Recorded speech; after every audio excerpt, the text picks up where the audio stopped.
Xiaoqi fell in love with the girl who saved him, and was determined to break off our engagement, defying the arrangement between our two families. I loved Xiaoqi with all my heart and soul, and I refused to let him go. In return, he stood outside the delivery room, refusing to sign the blood transfusion consent form, leaving me to bleed to death. When I awoke once more, Xiaoqi was kneeling at my feet, begging me to grant him his wish. I let out a derisive snort. Spare me the act. I never cared for you in the first place. Our engagement is off. His eyes widened in utter disbelief. In my past life, I bled out on the delivery table. Xiaoqi's icy voice still seemed to echo in my ears. It's just childbirth. Does she really need an epidural? What woman is so delicate? What's a little blood? It's not like you'll die from it. Money doesn't grow on trees. You know, a blood transfusion would cost a fortune. Just tough it out, it'll pass. I let out a cold, bitter laugh as my vision began to blur. Xiaoqi and I grew up together, and our parents have been close friends for many years. Before he met Lin Hanyan, he was incredibly thoughtful and attentive towards me. We used to talk about what our married life would be like, and we'd even blush while secretly discussing the names of our future children. But in the end, I was the fool. Ugh, that hurts. When I opened my eyes, the pain in my chest and body was gone. Warm sunlight streamed through the window, and the plants I kept were thriving in the light. What did you say? Came my father's furious voice from downstairs. I rushed downstairs and froze in place for a moment. This scene was from the very day Xiaoqi came to break off our engagement. At that time, I had not yet married Xiaoqi. Wan. Xiaoqi's eyes lit up when he saw me. Then he lowered his head as if burdened by guilt. I walked unhurriedly to the sofa and sat down with grace. A loud thud sounded beside me. I looked up to see Xiaoqi already kneeling on the floor, with both sets of stunned parents sitting nearby. Wan, I'm the one who's wronged you. I cannot honor our engagement. Just like in my past life, he was putting on the same performance, kneeling before me with that pitiful face, tears streaming down. That time, my heart aching, I helped him up, my vision blurred with tears. No, I don't want this. Xiaoqi, I love you. Don't you love me too? I'm sorry. Even though I have feelings for you, Hanyan saved my life. I can't betray her. I loved Xiaoqi with all my heart, but in the end, pressured by both families, I couldn't get him to call off the engagement. This time, if he wants to kneel, let him kneel. Even if he were to beg on his knees, it wouldn't begin to repay 1/10,000th of what he owes me. I watched with a cold, detached gaze, making not a single move. Shame was hidden in his eyes as he actually bent his proud, upright torso forward by half a measure. Wan, I know you're unwilling, but I'm begging you. Alright, please. Both sets of parents were watching. Although Xiaoqi's parents felt for their son, they couldn't very well say anything, given that he was the one who had wronged me. My own parents were so furious they were speechless. They let Xiaoqi keep kneeling, my father even letting out a contemptuous snort. I casually picked up the teacup and brought it to my lips for a small sip. Wan. Xiaoqi raised his voice. Out of the corner of my eye, I saw his fists clench. Before I could speak, he finally unclenched his fists and sighed. Wan. That day I collapsed, lost consciousness, and my heart stopped. It was Hanyan who performed CPR on me. I owe her my life. The debt I owe her is one of saving my life. I can never repay it, except by offering myself to her. I interjected, cutting off his tearful words. Before I could say another word, a cry sounded from outside the door. Lin Hanyan, ignoring the security guard's attempts to stop her, burst into my home. With a heavy thud, she dropped to her knees before me, wiping her tears. I'm so sorry, Sister Lu. It's my fault for ruining your engagement. Punish me if you must, but please, don't take it out on Brother Xiao. Hanyan, get up. Don't do this. Xiaoqi's eyes were filled with pity, yet his anger was directed at me. Lu Wan, I've shown you more than enough respect. Don't push your luck, Brother Xiao. It's my fault. I was wrong. Please don't argue with Sister Lu. Just look at Hanyan. She knows how to behave. Now look at you. Xiaoqi, in a fit of rage, grew increasingly reckless with his words, to the point where even both sets of parents couldn't stop him. Our Xiao family will never welcome a woman who can't tell right from wrong and lacks basic decency through its doors. Xiaoqi, shut your mouth, Mr. Xiao snapped, furious. You see, Dad, I was right. Xiaoqi stood up, intending to help Lin Hanyan to her feet. Seeing the fear on her face, Xiaoqi's eyes reddened. He grabbed her and yanked her up like a madman. A virtuous woman brings prosperity to 3 generations, a wicked one ruins 3. If a woman with no sense of propriety like her marries into our Xiao family, our downfall is only a matter of time. Our family has struggled so hard to reach this standing. Was it all just to welcome such an unworthy woman? Shut up, just shut your mouth. Old Master Xiao roared, slapping Xiaoqi hard across the face. My parents were absolutely livid, their eyes wide with fury. Nothing is even settled yet, and you're already talking about the Xiao family's ruin, and you're trying to pin the blame on our Wanwan in advance. My father sneered coldly. If they actually got married and anything unfortunate happened to the Xiao family, they'd probably claim our Wanwan brought a curse upon their family for 3 generations. She might even be labeled a modern-day Yang Yuhuan, a siren who ruins nations, and carry that infamy for 1,000 years. We dare not agree to this marriage. In-laws, let's talk this through calmly. There's no need to go this far, I said with biting sarcasm. Indeed, that particular honor of infamy should be reserved for Miss Lin. I'm not saying this just to be sarcastic. In my past life, I watched her gloat right in front of me. Lu Wan, you're such a fool. What's the point of keeping a man when his heart isn't with you? A smart woman knows to get as much money out of him as she can. You don't love him. Love him? Of course I do. I love all rich men equally. You're shameless. You only love him for his money. I am shameless, but it's better than being pitiful. How much did my husband give you? Not much, just a few tens of millions. A sharp, wrenching pain shot through my abdomen that day. I almost lost the baby, weak and in the hospital. I told Xiaoqi what had happened. Instead of concern, he flew into a rage. Lu Wan, do you think everyone is as shallow and money-grubbing as you, willing to destroy someone's marriage for your own gain? He turned and left without another word. All I could do was let out a bitter laugh. Materialistic, what a joke. Xiaoqi and I were a perfect match, both coming from families with vast fortunes. If I hadn't married him and let him squander my entire inheritance, how could I possibly be penniless and living at his mercy? Now I understand, only a woman like that is worthy of Xiaoqi. One is greedy for money, the other is treacherous. They're a match made in heaven. I let out a derisive snort, looking straight at Xiaoqi. Save your breath. I never liked you in the first place. Our engagement is off. What? Xiaoqi was stunned for a moment, his eyes widening in disbelief. Lu Wan, there's no need to provoke me just to vent your anger. I admit my words were a bit harsh. See, some people just have no self-respect. He wants you to let go, yet he's afraid you'll stop caring for him. I stood up and looked at him coldly. Xiaoqi, I've always seen you as an elder brother. I cherished a brother's care. But I forgot to tell you, a brother can only ever be a brother, and now, you're not even worthy of that title. That's a lie. We were just talking earlier. Brother Xiao, please don't be angry. Lin Hanyan's timely interruption finally made Xiaoqi realize his own emotional state. His gaze faltered for a moment, and his open mouth slowly closed. Show our guest out. In less than a day, the news of Xiaoqi calling off our engagement was splashed across the headlines, sparking a flurry of public speculation. Some said a childhood bond of over 20 years couldn't compete with an outsider, while others claimed a life-saving debt outweighed all else, but most were just there to watch me become a laughingstock. I don't care. According to the timeline from my past life, a class reunion should be happening any minute now. 5. Just as I expected, the most popular girl in class called me. Lu Wan, we're having a class reunion tomorrow. Are you coming? She suddenly laughed. Oh, I forgot. Xiaoqi just broke off the engagement with you. You probably don't have the face to show up. I'll just decline for you. Save you the embarrassment in front of our old classmates. I remember her. She was the most attractive girl in our university class. Back in university, she knew full well that Xiaoqi and I were engaged, yet she still tried to sabotage our relationship, hoping to get him for herself. Xiaoqi didn't respond, humiliated by the defeat. She held a grudge against me from then on. Now, faced with a perfect opportunity to humiliate me, I doubt she'll let it pass. I'll go. The moment I spoke, there was a pause on the other end. What? You're coming? Of course I'm going. A faint smile touched my lips. I wouldn't miss him at this gathering for the world. 6. The class reunion was scheduled for the afternoon. I arrived at the designated restaurant as promised. Even from outside the door, I could hear the class beauty's excited voice.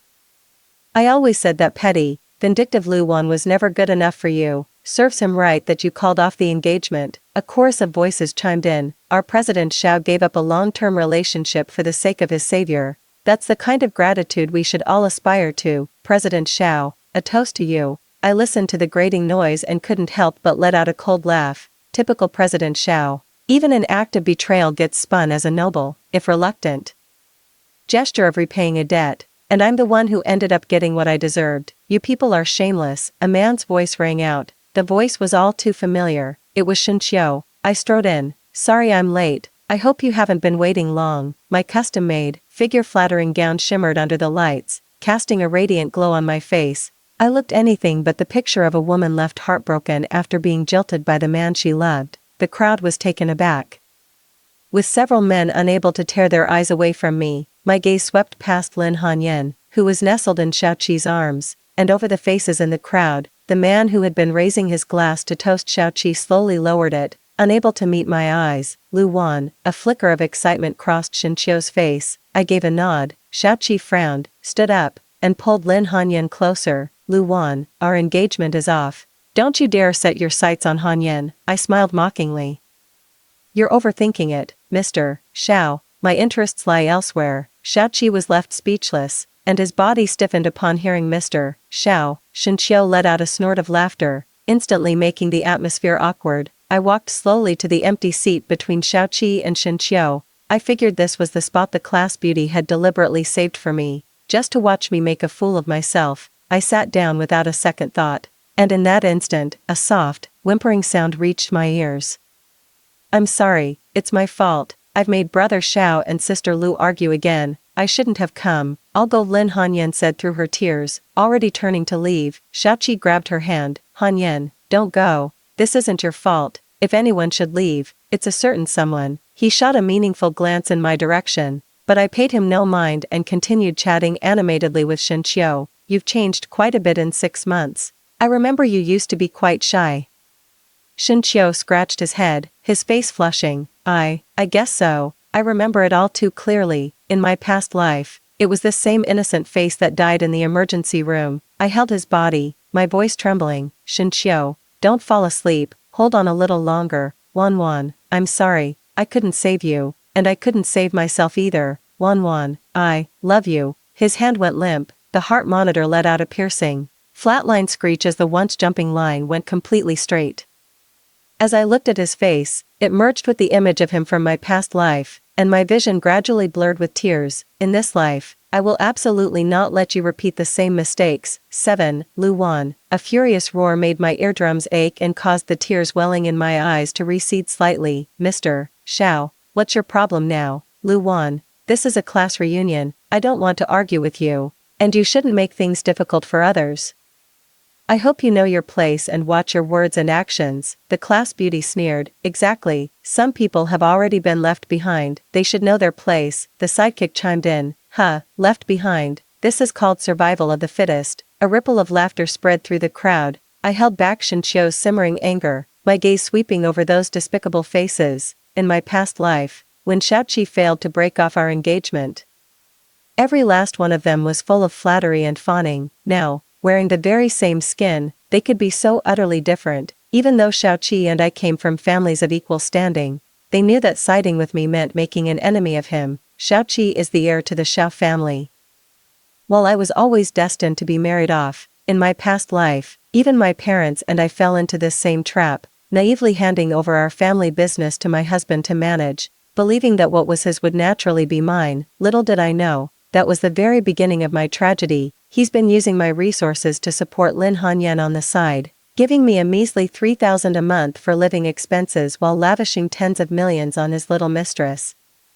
Propping my chin on one hand, I said in a flat tone, Mr. Xiao, looking at it now, who's really making things difficult for whom? For a moment, you could have heard a pin drop. I was just reminding you. I was afraid you'd give Hanyan a hard time. I hadn't even started giving him a hard time, and he was already jumping to conclusions. If I don't give him a taste of his own medicine, won't I have just sat through all that scolding for nothing, and let him think I'm a pushover? How could I?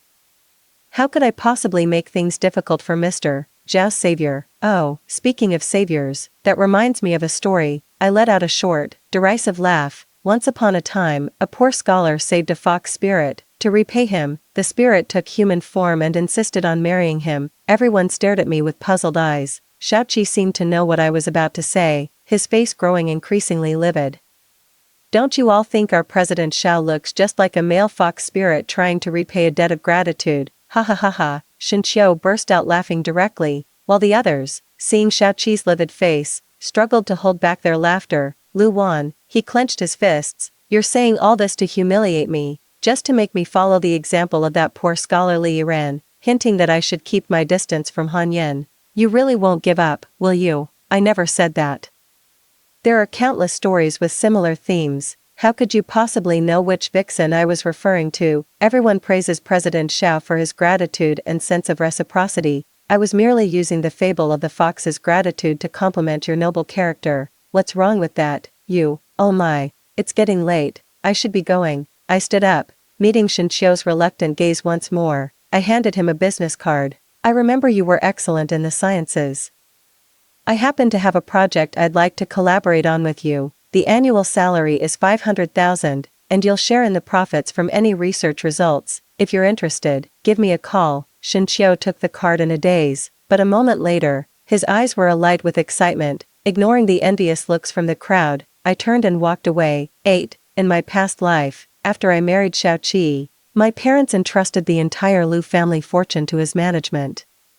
I also poured all my resources into supporting Xiaoqi, introducing my entire network of contacts to him. Shinchio was one of them. The anti-aging beauty products he developed had remarkable efficacy, propelling the Xiao family into the ranks of the ultra-wealthy. Everyone called me his virtuous helpmate, but I knew I was no mere trophy wife. I had the capability, the resources, and the connections. The only reason I willingly played a supporting role was because I loved him. It's laughable.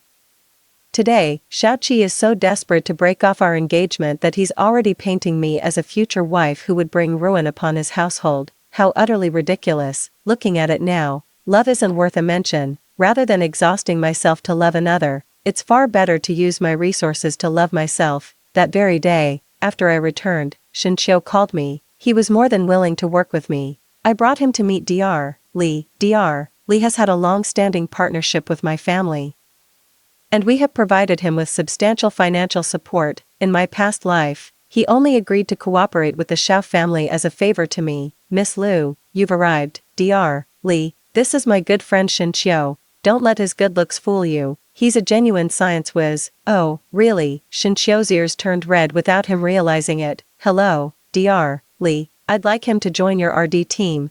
I was wondering if you'd be willing. Dr. Li, you flatter me, Miss Lu. My research is funded by the Lu family, so of course I'll agree. You really shouldn't have gone to the trouble of coming all this way yourself. Next time, a simple phone call would suffice. Shinchio hadn't expected it to go so smoothly. He stared at me, dazed. I really can. Trust me, you absolutely can. His eyes lit up like stars. Yes, I'll give it my all. I've heard those words before, in my past life, but back then, his eyes were filled with nothing but heartache. A stark contrast to what I see in them today. How have you been? During that period, the Xiao family was on the brink of bankruptcy after several failed investments. Xiaoqi was always in a rage and often took his frustrations out on me. When he saw the scars on my hands, he blurted out in a fit of anger, Lu Wan, leave him. There's someone out there who will cherish and love you more than he ever could. I shook my head. Shinchio, don't ever say that again. How long are you going to keep deluding yourself? Don't be afraid, I'll take you. I'm pregnant. He stood there, stunned. I could see the tears welling in his eyes. After a long pause, he finally spoke. What can I do for you? I have a research and development team here. 9. That evening, Xiaoqi called me. The line had barely connected before an enraged roar came through. Lu Wan, just what the hell are you trying to do? President Xiao has been saying some very strange things lately. I'm finding it harder and harder to understand him. Don't you dare play dumb with me. You humiliated me in front of everyone today, and then I what? Still hanging around Shinchio, what are you trying to pull? Do I need to report my every move to you, Mr. Xiao? Lu Wan, came a furious roar from the other end, followed by the hushed, placating voices of Mr. and Mrs. Xiao in the background. It's obvious to anyone with eyes that Shinchio is into you. Are you really that clueless? So what? What? Have you no shame? Do you even know? I cut him off directly. Mr. Xiao, our engagement is off. Who I see and what I do is none of your business. How on earth does that have anything to do with shame? You, or is President Xiao the type who wants to have his cake and eat it too? Keeping a foot in both camps. Don't flatter yourself. I only have feelings for Han Yen. Hearing those words, I was reminded of my past life. When he got drunk at a bar and said something utterly chilling to his friends, if you don't love Luan, why did you marry her? Who said I wanted to marry her? She's the one who's been clinging to me, desperate to get hitched. She's like a piece of sticky plaster I can't peel off. Do you still have feelings for Lin Hanyan in your heart? Of course I do. Hanyan is the only one in my heart. I stopped caring for Luan ages ago. She's not as understanding, considerate, or gentle as Hanyan. If it weren't for her family's wealth, why on earth would I have married her? At that moment, my heart sank into the depths of despair, yet a foolish part of me still clung to the hope that time might make him change his mind. I couldn't help but let out a cold laugh. So, what exactly did you call me for?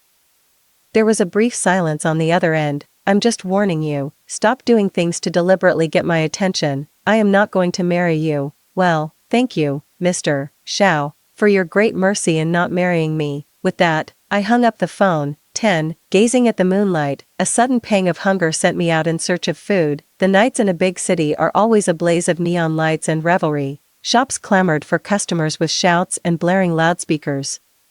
Yet none could drown out the shrill, piercing horn blaring in the distance. I looked up to see a luxury car come to a stop about 50 meters ahead of me, a man and a woman inside locked in a passionate embrace. My eyes widened in shock. It was Lin Hanyan, but the man in the car wasn't Xiao Qi. I frowned. Was she stringing Xiao Qi along while cozying up to some other tycoon? Lin Hanyan got out of the car, watched the luxury vehicle drive away, then turned and entered a bar. I followed her in. When I saw her again, she already had a man on each arm. Come on, drink up. She picked up the wine glass and poured the red wine directly into a handsome guy's mouth. The wine trickled down the corner of his lips, soaking his pristine white shirt. I swallowed hard. Seize the day when life is good, handsome. I'm booking you again tonight. To my surprise, another handsome young man protested. Sis, you haven't picked me for days. Don't worry. There's enough for everyone. I never would have imagined that Lin Hanyan was secretly keeping young men, funded by the money she got from her wealthy sugar daddies. Yet, seeing her like this, I couldn't help but smile. She was laughing heartily, but in the midst of her joy, her eyes accidentally met mine. In an instant, the gaze in her eyes shifted from one of a superior scrutiny to the guilt of a thief. What are you doing here? She asked. Stepping forward with her fists clenched, I was about to ask you the same thing. Why are you here?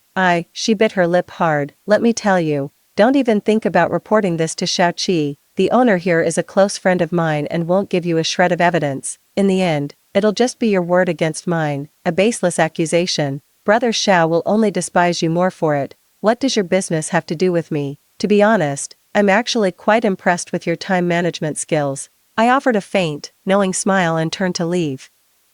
Her utterly bewildered gaze following me. 11. The next day, my phone rang. Wan, could you come to the Xiao family home? There's something I'd like to say to you. In my past life, Mrs. Xiao was decent enough to me. She wasn't exactly warm and attentive, but she never overstepped her bounds either. We got along well enough. After all, they were my parents' friends, even though the two families had a falling out over the marriage. We didn't need to make things too awkward in public.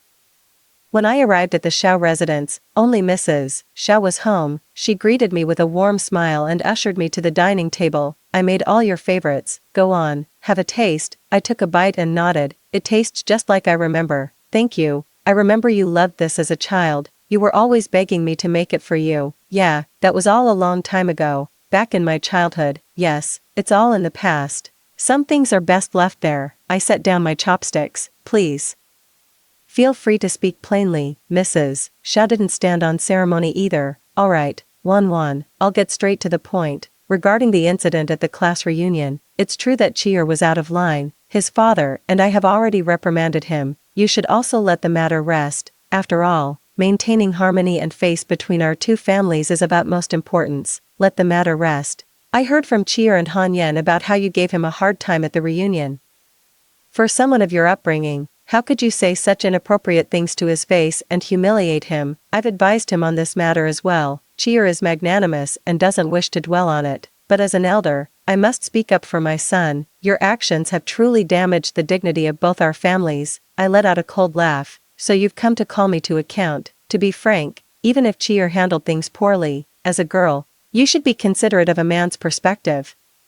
That's how you'll be able to better respect your in-laws and serve your husband's family after marriage. Stop, Please don't say another word. If you continue, I'm afraid I'll be tempted to say something unpleasant, which would only further damage the dignity of both our families. Madame Xiao, provoked by my retort, changed her expression. Her previously amiable smile vanished instantly. What I'm telling you is for your own good. With such a stubborn, argumentative temperament. No wonder Chier didn't choose you. Tell me, what respectable, well-to-do family would have you? I didn't want to say this, but since we've come this far, I'll be blunt. A young woman's greatest virtue is self-restraint. I paused, slightly taken aback. Self-restraint, I see. Lin Hanyan must have gone home and said something to Lady Xiao. I scoffed, watching Lady Xiao's face grow increasingly sour. Self-restraint. I think someone else is the one who needs to exercise it. And do you usually enjoy putting yourself in such a lowly position, letting others decide if they want you or not? Or do you genuinely see yourself as an object to be picked over? What did you say? I was trying to spare you some dignity earlier, but it seems you have no use for it. In that case, I'll speak plainly. I, Lu Wan, come from a good family and possess both talent and beauty. What makes you think Xiao Qi, who shares my social standing, gets to pick and choose? While I'm only fit to be chosen by others, you are the one who stripped yourself of the most fundamental human rights, willingly reducing yourself to a slave. But don't assume all women are like you, content to be so lowly, to be picked over and trained like livestock. You, Madame Xiao gasped, repeatedly clutching her chest. My gaze was icy. As for Xiao Qi, I never thought much of him. In my eyes, he was filtered out long ago. That's just sour grapes. As for the class reunion, I suggest you look into who was the first to make a scene, demanding I not make things difficult for Lin Hanyan. Then, find out who inexplicably insulted me, and who tacitly allowed others to verbally abuse me. Mrs. Xiao sneered, I don't care who's right or wrong between you. Today, you've burned all bridges. The Xiao family severs all ties with your Lu family. From now on, we have nothing to do with each other. My thoughts exactly.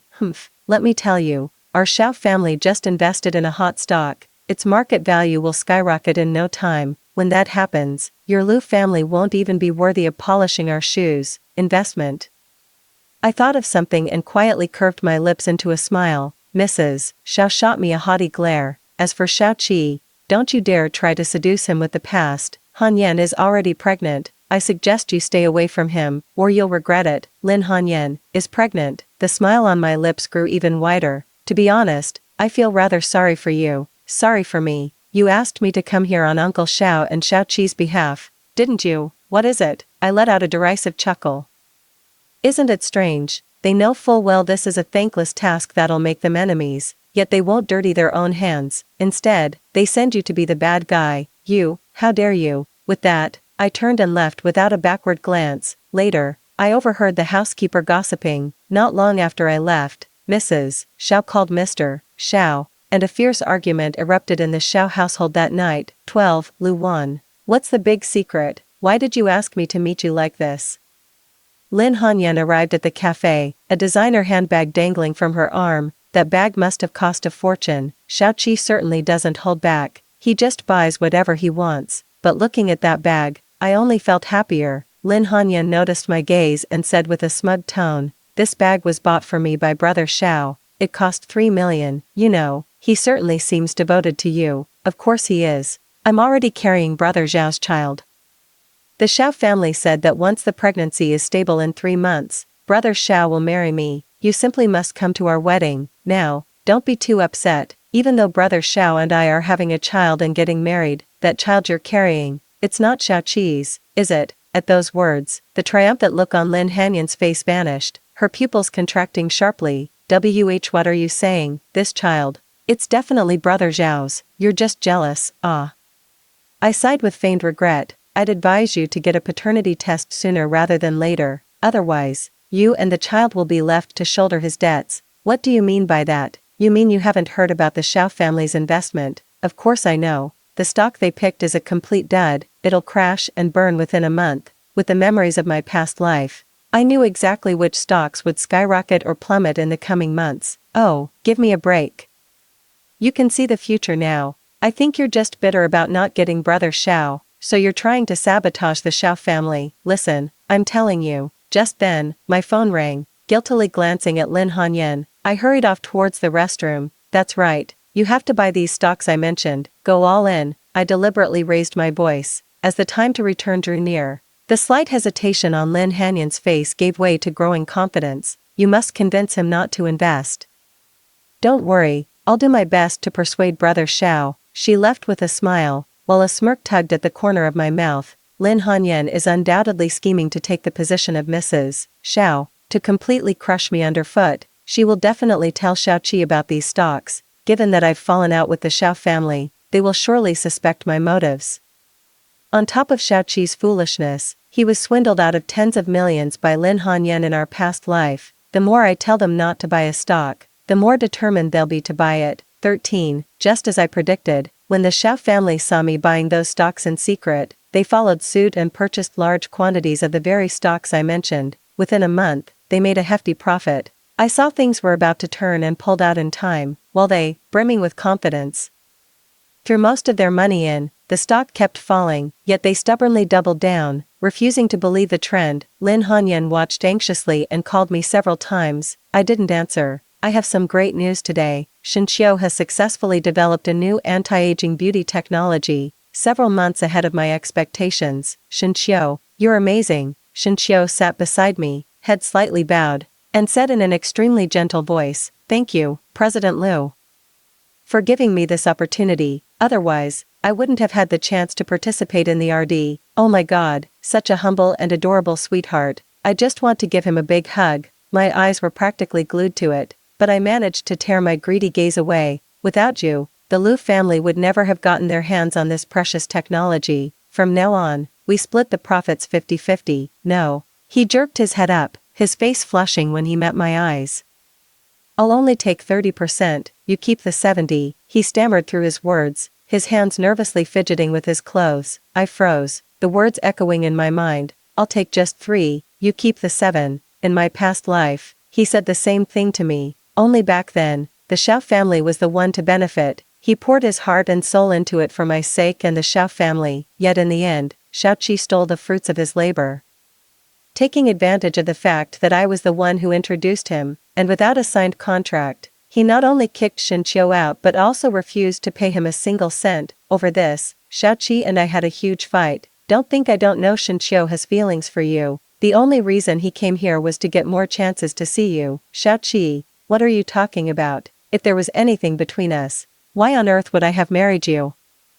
How am I supposed to know what you two are secretly getting up to behind my back? You're accusing me. What about you and Lin Hanyan? Don't think I don't know she's carrying your child. So what if she is? Let me make this clear. Your child will never inherit the Xiao family fortune. Only Hanyan's child is worthy." Heartbroken, I left home in the dead of night and wandered aimlessly around the park. That's when I found Shinqiu collapsed in the grass, his body covered in blood.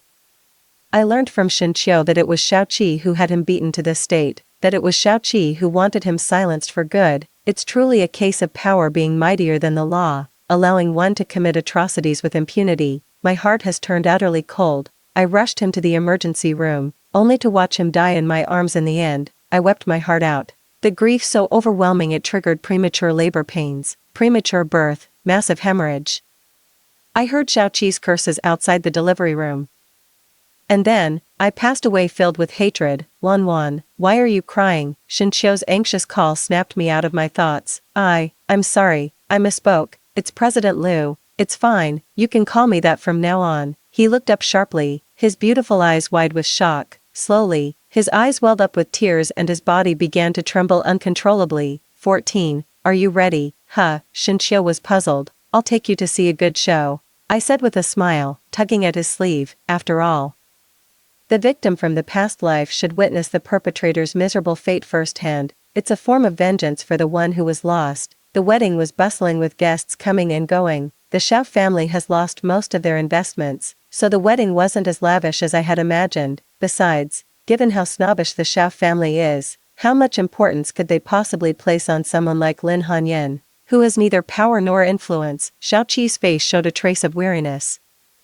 Yet he still managed to exchange pleasantries with the guests. Suddenly, his gaze turned toward me. I noticed the light in his eyes flicker for just a moment before fading, and slowly, he came to my side. Shinqiu tensely shielded me behind him, his gaze wary as he stared down Xiaoqi. Looking at Xinqiu's furious face, I couldn't help but feel a twinge of emotion. This shy, timid boy would always find the courage for my sake. His eyes turning fierce. Wan, you came. Xiaoqi's voice was weary, and a few strands of his hair had turned white. Mr. Xiao, I don't think we should be on such familiar terms. I'm sorry. He lowered his gaze. It was my fault. I failed you. Today is your wedding day, Mr. Xiao. What's the point of saying these things now?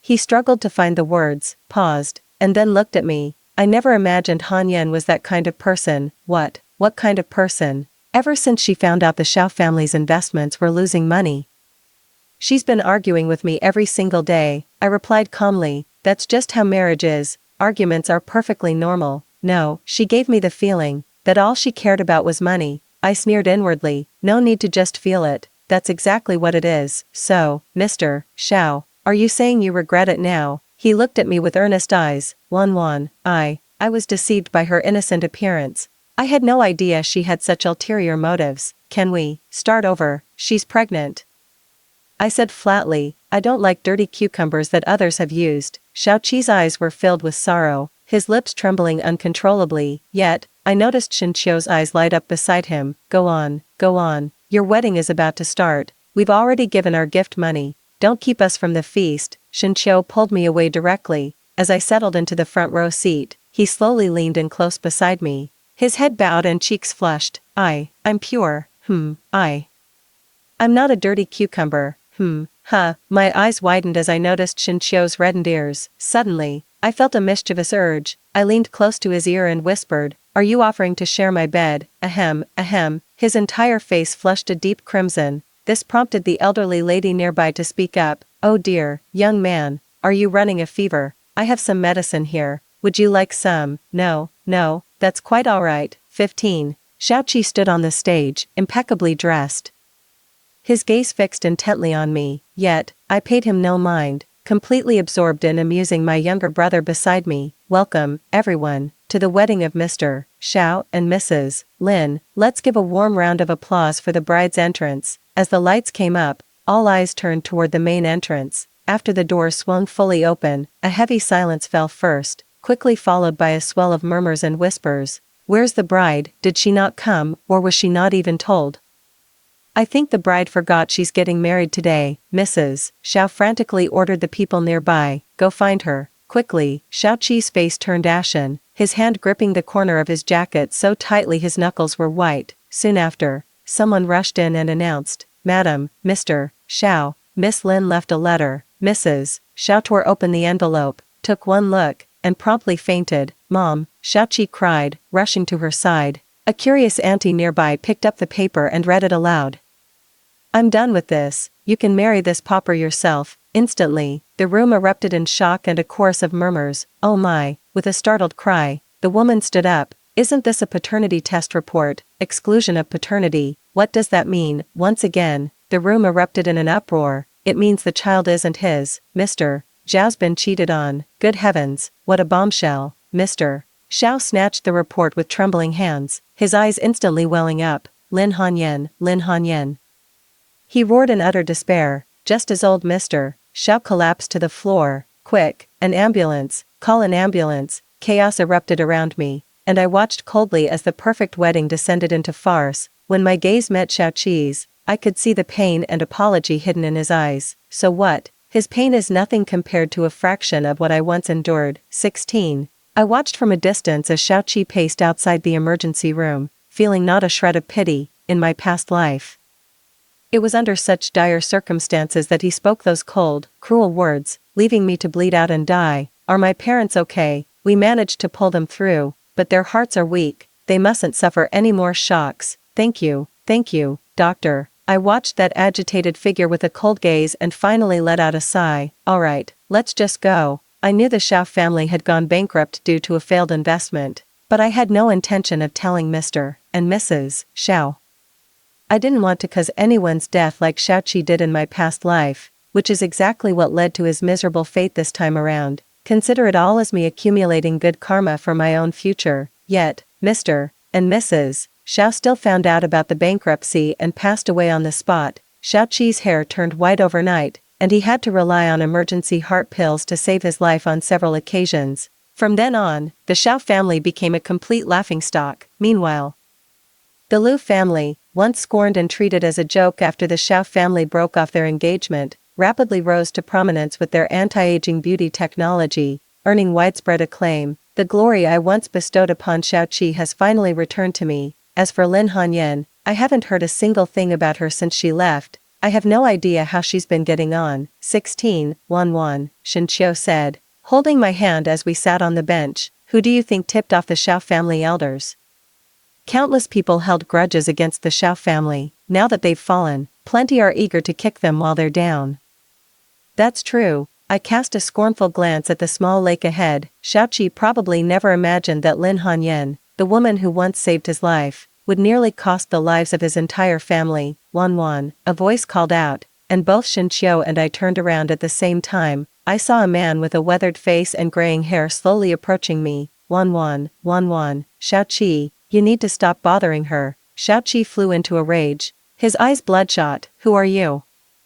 What gives you the right to make decisions for Wanwan? Shinqiu was about to speak when I cut him off. Who is he? Under Shinqiu's gaze, filled with anticipation and longing, I raised his hand and declared, he is my boyfriend. What? Impossible. Wanwan, you like me. You can only like me. Xiaoqi covered his face, sobbing. Now I have nothing left. No money, no home, no parents, no wife, no children. I have nothing at all. Seeing him in that near-frenzied state, I quickly grabbed Shinqiu's hand and hurried away. Wanwan, was everything you just said true? What did I say? You? Shinqiu suddenly stopped walking, her eyes brimming with hurt. You just said it a moment ago, and you've already forgotten. No, you can't forget. I couldn't help but laugh. Oh my, whose little boy is about to cry? Shinqiu buried her face in my chest and mumbled pitifully, yours. Alright, my dear. The end. Story 2. I am the girlfriend Axel Jean would trade his life for. Everyone says Axel Jean could live without his life, but not without me. Only I know the truth. While making a grand, passionate marriage proposal to me, on one side, he nearly lost his life drunk driving for a young and delicate girl. I pretended to know nothing, quietly preparing for the wedding, designing the invitations, notify friends and family. Just replaced the groom's name with his arch nemesis.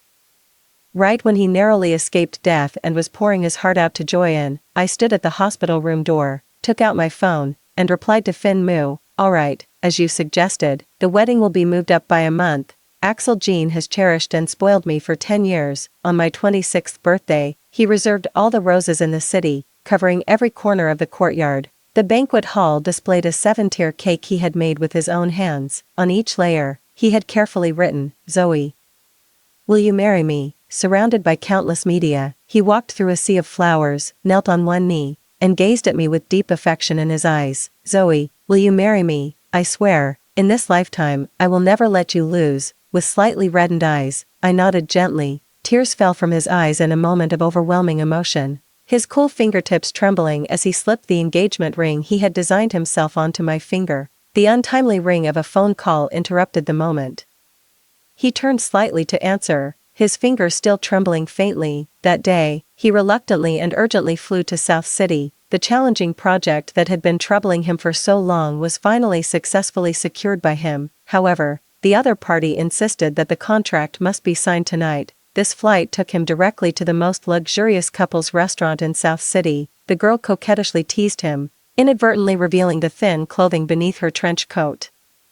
After barely eating a few bites, Axel Jean couldn't wait any longer and carried her to the themed couples suite on the top floor. In the evening, I dragged my somewhat exhausted body to see off the guests from the birthday party. I buried myself in designing the wedding invitations for 2 months. Since I hadn't stayed up late in a long time, when the clock hands pointed past 11, I couldn't help but collapse onto the paper and fall into a deep sleep. I was startled awake by continuous vibrations. Text messages, as if they were free, flooded into my phone like snowflakes, suppressing the drum-like pounding of my heart. I thought something had happened to Axel Jean. What met the eyes were a series of bold and explicit photos, interwoven with the narration of how the two met and fell in love, and, passionate yet shy audio recordings. Axel Jean, on the very day he put the engagement ring on my finger, abandoned me on my birthday, rushing to the other end of the city.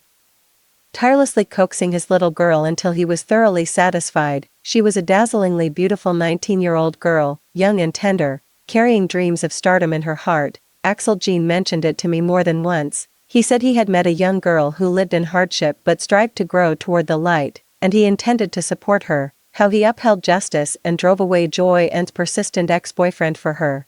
And how he took that naive, innocent young girl under his wing, carefully guiding her. Even recently, he asked me with a deep frown. I introduced Joy-Ann to a handsome and wealthy boyfriend, but she absolutely refused to agree. You're both girls, and I want to know, is there any way my friend can win her over? I never thought much of it and even offered advice for his friend. No girl can resist someone who is deeply devoted. Give her everything she wants, spoil her, pamper her, and never let her get hurt.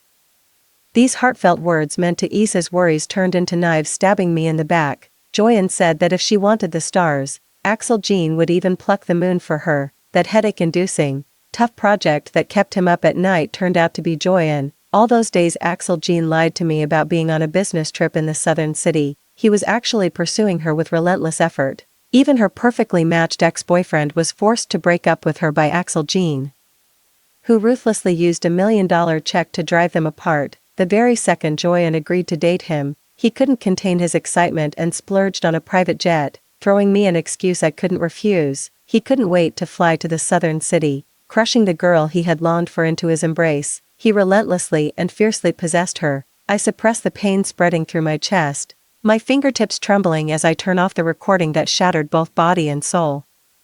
The engagement ring on my ring finger glints mockingly under the light. I take it off and hurl it into the trash, letting the tears fall helplessly in large drops. In the end, I still ended up walking the same path as my mother. She warned me, the wise don't fall in love. I didn't listen. Now I reap what I sowed. The phone vibrates. Another unknown number intrudes. The message is brief and clear. I'm Fin Mu.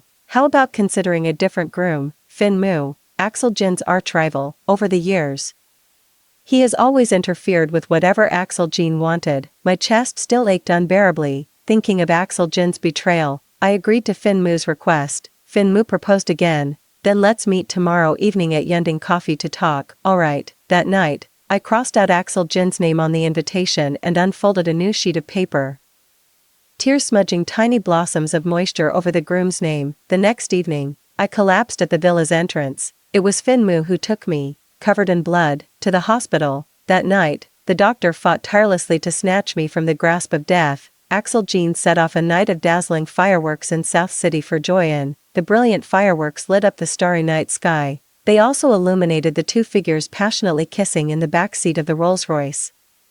I woke up at noon the next day, stimulant-induced abortion, and diagnosed with aplastic anemia. The doctor said, under good conditions, I had about 4 to 5 years left to live. I clenched my phone, inside which lay the fresh experience Joy-Ann had brought to Axel Jean under the dazzling fireworks last night. Fin Mu snatched the phone away. It's not worth getting upset over that horny mud, Axel Jean. What you need to do now is focus on recovering and actively cooperate with the treatment.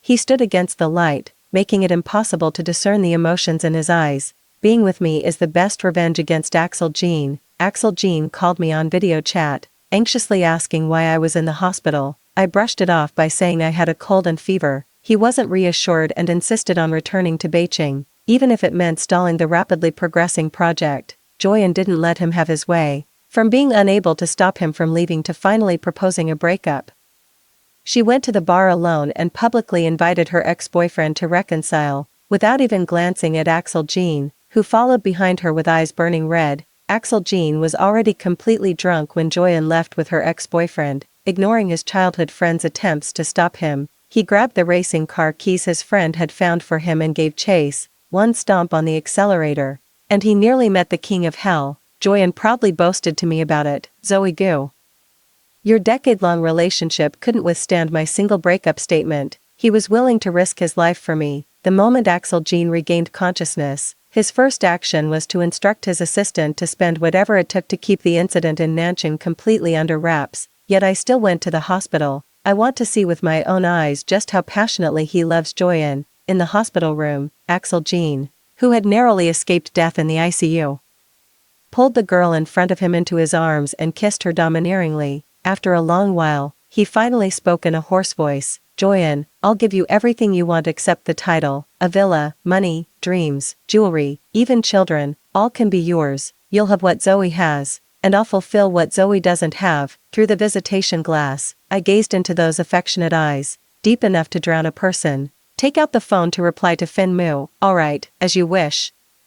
The wedding will be held a month earlier." Then turn around. At the same time, take Axel Jin's warning to heart. "Little thing, if you dare mention breaking up again, I'll chain you to the bed and punish you until you're crying for mercy. You're not leaving me in this lifetime." The hospital corridor is very long, so long that by the time I reached the exit, the heart that had loved for 10 years was left frozen at the end of the corridor. The phone vibrates, and a photo bursts into view. In the photo, the man smiles at the corners of his lips, gazing at the girl behind the camera. The love in his eyes shines as brilliantly as a galaxy, as if it were that year when they were 16. Thick, billowing smoke, a wrecked race car, the youth with blood-stained cheeks, his eyes brimming with love, like a raging fire that trapped me within. 20-year-old Axel Jin declared domineeringly, "Zoe, I've won. In this lifetime, you're destined to be mine." The phone vibrated again. Through the words, I could clearly sense the triumph in Joyan's eyes. "You heard what was said in the hospital room. I'll leave you the intangible thing called status, but from now on, his love belongs to me." I coldly lowered my gaze and replied, "I find trash that others have used dirty. If you treasure it, then hold on tight and don't let go." Axel Jin's message popped in at an inopportune moment. "Wife, I miss you. The place in my heart where you belong has lost the strength to beat after not seeing you for days. Wait for me. There are still some minor issues I need to deal with for a few days. I'll make it up to you properly when I get back." I ignored it. I directly took a screenshot of this message and forwarded it to the so-called troublemaker he mentioned. I didn't go home. Instead, I went straight to Grandpa's place. My grandfather only learned of my existence when I was 16 years old, because my father, while claiming to be an orphan with my mother, brought his secretary back to his hometown and held a wedding banquet. Later, when I was with Axel Jin, my father kept showing up to cause trouble, and somehow my grandfather found out. Grandfather came all the way from the countryside to the city. After hearing the whole story from me, she slapped my father so hard that he signed the disownment papers. Then, as I wished, she removed me from the family registry. She also made a public statement in the media, declaring that the Gu family had wronged us, mother and daughter, and that I had severed all ties with them, henceforth free from any filial obligations. Finally, the old man slapped my father again, this time even harder, and cut off all father-son relations with him. Afterwards, he tried his best to make up for all the emotional neglect of those years by showering me with affection. Over these years, Axel Jin often accompanied me to visit Grandpa, and Grandpa liked him very much. The aunt who took care of Grandpa had tears welling up in her eyes the moment she saw me. "Miss Gu, you've finally come. The old master is fading fast. He kept asking me to hide it from you and President Jin, clutching your photo and secretly crying several times by himself. He's still conscious now. Hurry in and see him." Suppressing the stinging in my eyes, I quickly walked into the bedroom. The elderly man lay on the bed, his mouth emitting labored breaths. Tears streamed down my face as I held his withered hand. The moment he saw me, he suddenly burst into childlike, aggrieved sobs, mumbling incoherently. He cried, "My girl is back. Don't cry, my girl isn't sad." He clutched my hand desperately. "Call, Axel, I must entrust you to him. Grandpa is worried." His entire body began to convulse with violent coughs. "Quick, call, cough cough cough." In a panic, I fumbled for my phone. The call was dialed again and again, only to be hung up each time, over and over. But Axel Jin never answered on the other end. But I received a reply from Joyan instead. "Zoe, I'm really sorry. It was a critical moment at that time, and Mr. Jin didn't check who was calling before hanging up. Now he's fallen asleep again from exhaustion, and I can't bear to wake him. I've set my phone to silent. So there's no need to keep trying to call. I'll delete the communication records too." Finally, with his eyes wide open, Grandpa passed away, the photo tightly clutched in his hand drifting alone to the ground. I threw myself onto him, weeping uncontrollably. In this world, there was no longer a single person who truly loved me. Fin Mu arrived the next day and helped me with the funeral arrangements for Grandpa. He even attended the burial as the grandson-in-law. Meanwhile, Joyan kept sending me messages during these days. "Sis, guess what? Do you know how wild Mr. Jin and I have been these days? You'd never guess. His favorite is mango-flavored ultra-thin. Last night, he nearly wore me out. He said he wants me to have a baby for him as soon as possible. He even had his assistant send me a bunch of baby clothes, until she sent me photos of those clothes. I angrily dug my nails deep into my palms. Those were the baby clothes I had sewn for the child I lost. 3 years ago, Axel Jean and I had a child together. Although he had secretly tampered with things, I still accepted this unexpected little life. During that time, I stitched each piece of baby's intimate clothing with needle and thread, full of anticipation. Later, Axel Jean, due to fatigue driving, accidentally collided with a truck. Both he and I were injured, and we lost the baby. He blamed himself for it for a very, very long time, afraid that I would be heartbroken. He took those little clothes to store at his company. I once saw him holding those tiny garments, weeping uncontrollably. Now, he actually gave them to Joyanne. How dare he? Axel Jean came back in the middle of the night, on a flight one later than mine, when his strong, firm arms restrained me. I reflexively rushed to the bathroom to vomit. He followed closely with concern, gently patting my back, unable to hide his surprise as he asked, "Zoe, are you pregnant?" From the day we set the wedding date, Axel Jean had firmly refused to take any precautions, holding a heart full of eager anticipation. He had no idea how many times he had whispered it to me. He couldn't wait to experience the joy of becoming a father. With reddened eyes, I looked up and met his affectionate, joyful gaze. I nodded gently. Since he loves to daydream so much, let him indulge in his fantasies. Is he worthy of having children with him? Both of his children were killed by his own hands. Overwhelmed with excitement, Axel Jean held me and spun around wildly. It wasn't until I struggled free that he finally put me down gently. "Zoe,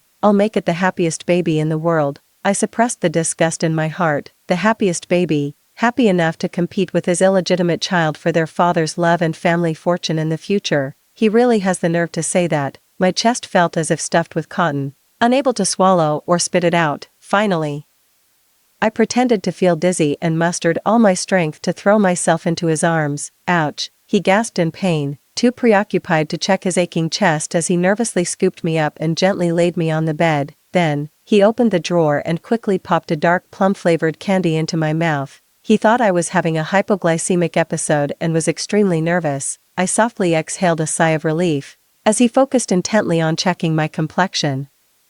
I raised my hand to brush aside the stray hair covering the corner of his eye. There was a distinct scar there now. How did this happen here? Axel Jean turned pale with shock. He managed only a single word before falling completely silent. I lowered my hand in utter disappointment, as if I had lost all interest in a once-cherished treasure. Axel Jean knows that what I love most are his eyes, a pair of peach blossom eyes. When he smiles, they carry a rebellious and roguish charm. But when he looks at someone, they're only tender for me. I often find myself drowning in the whirlpool of affection in his eyes. Every time I'm moved by passion, I love to climb onto him and kiss the slightly upturned corners of his eyes. At this thought, the color drained from Axel Jean's face inch by inch. He panicked and explained, "I planned to rush back on your birthday to give you a surprise. I was driving too fast and accidentally rear-ended someone, scraping the corner of my eye. I didn't tell you because I didn't want you to worry. Trust me, I'll make this scar disappear forever." He stared at me intently, then finally forced out through gritted teeth, "Zoe, you won't stop loving me because of this scar, right?" I lowered my eyes and remained silent. He abruptly stood up, pulling out his phone to inquire about a plastic surgeon's number. I watched him fidget like an ant on a hot pan, feeling utterly indifferent inside. If he truly cared so much, how could he have risked his life for another woman? How could he have betrayed our love, and in the very way I despise the most? I casually mentioned the baby clothes I had sewn before. He instantly tensed up like a tightly drawn string, turning his head stiffly, his words stumbling. At the company, I'll bring them back tomorrow. After work, using my recent poor health as an excuse, I insisted on sleeping in separate rooms. He actively sought consultations for scar removal surgery while investing heavily to make Joyanne a star in the entertainment industry. Within just 1 week, the rising star Joyanne's trending topics repeatedly claimed the top spot in rankings. Her public persona was consistently that of an innocent and pure jade-like beauty. Prime resources, TV dramas, reality shows, and advertisements all extended olive branches to her. Gossip among insiders. Just which mysterious big shot has the iron fist to spare no expense in elevating a newcomer to such heights in such a short time? this newcomer named Joyan is truly blessed with good fortune. I tossed those little clothes into the brazier. Blessed with good fortune, you say? I actually hope she can climb higher, so she'll fall harder, because I'm not the kind of person who likes to suffer losses. Axel Jean casually mentioned it to me when he got home.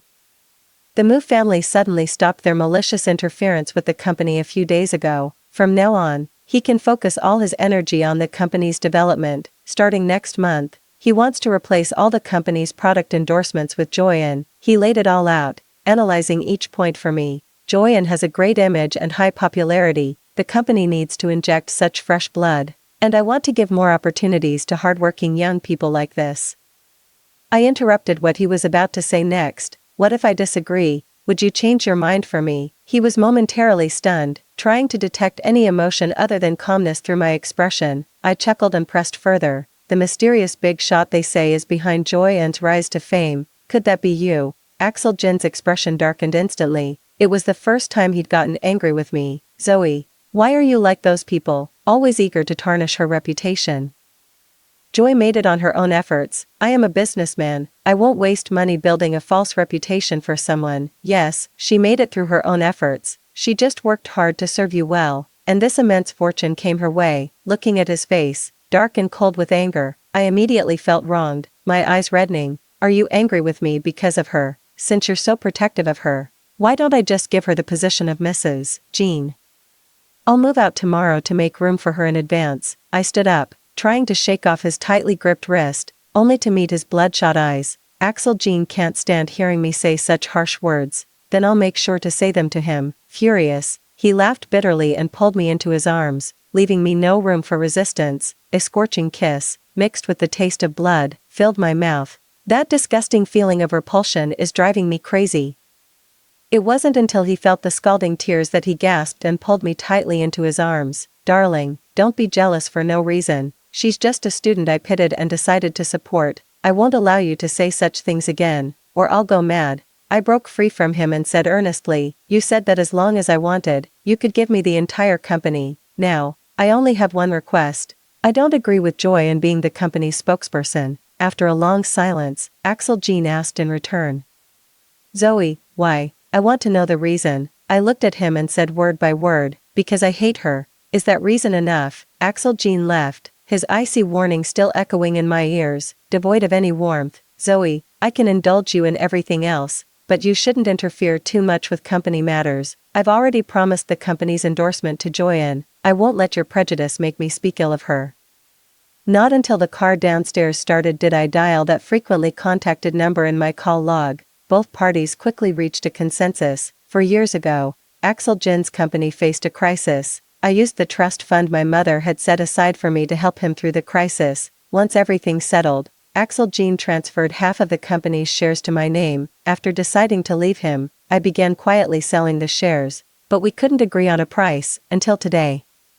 When I accepted the final offer they proposed, but with one additional condition, I will always vote against any products endorsed by Joyan's company. I won't allow the company revived with my mother's inheritance to become Joyan's stepping stone to success. The terms were agreed upon at 9 o'clock, and the contract was signed at 9:15. The other party raced against time, fearing that the deal might fall through due to unforeseen changes. From today onwards, I have completely severed the only remaining tie with Axel Jean. The next day, Joyan updated a post on her social media, visible only to me. Thank you for the generous gift. He said it perfectly matches my temperament. It was that recently hyped auction item, Eternal Love. It is said to be the final masterpiece of a French jewelry master, created to commemorate his undying love for his late wife. If that jewelry master knew that the piece he made to honor his wife ended up in the hands of a mistress, he might be so furious he'd flip his coffin lid. To let him rest in peace, I simply took a screenshot of that dazzling diamond necklace. I also posted a moment on my social media. What a pity, I missed it. An hour later, that diamond necklace was delivered to me by Axel Jin's assistant. The excuse the assistant gave was, Mr. Jean paid a hefty price to make the other party reluctantly part with it.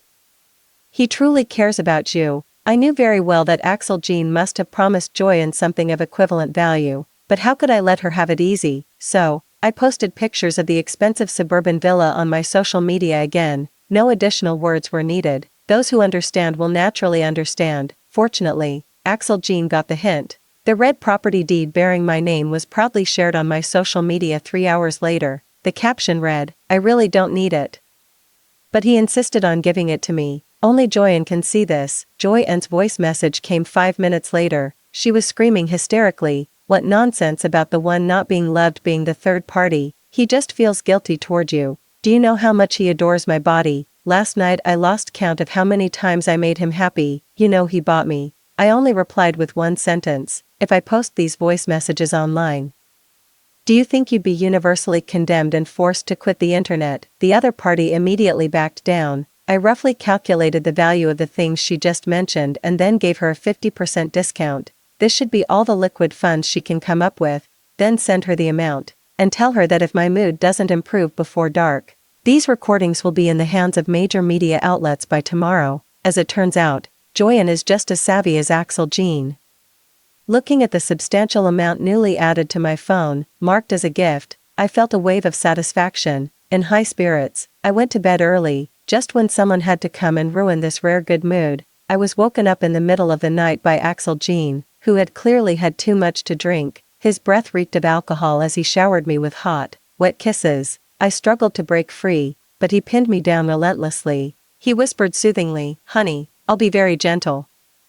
I won't disturb the baby. Lately, your distance has been making me anxious." He lowered his head and kissed me. "All right, that damn familiar feeling of disgust is back again." I grabbed the water glass from the nightstand and smashed it onto his head with a loud clang. No blood, but he passed out. I kicked him off the bed, walked into the bathroom to brush my teeth again, then pulled out a wet wipe and scrubbed my neck furiously until it turned red and stung. Finally, I gave him one last hard kick before climbing into bed to sleep. In the morning, Axel Jean was woken up by me splashing a basin of cold water on him. Before he could say a word, I took the initiative and coldly questioned him. "Last night, when you were drunk and holding me, you called out Joyanne's name. Axel Jean, don't tell me again that there's nothing between you two. Let's part ways amicably." He panicked, fighting through dizziness to stop me as I turned to leave.